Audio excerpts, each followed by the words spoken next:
Isang banayad na pahinga ang hatid ng gabing ito. Parang may marahang kumakatok na katahimikan. Inaanyayahan kang huminto sandali. Samahan natin si Kuya Pidot sa isang simpleng eksena. Ang unti-unting paglilinis ng sahig sa carwash. Walang drama, walang deadline.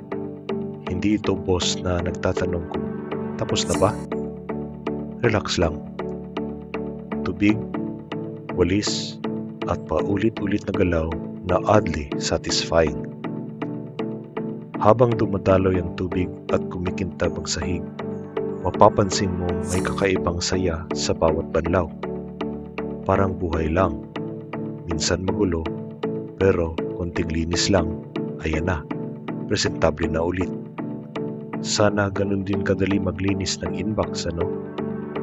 At habang papalapit tayo sa dulo, may maliit na reward na naghihintay. Yung tipong makikita mong mula sa magulo, naging maayos. Galing sa, ay, ang dumi, papunta sa, pwede nang pag-reflect ng future mo. Hindi man life-changing, pero somehow nakakagaan. Kaya hayaan mo lang ang sarili mong sumabay.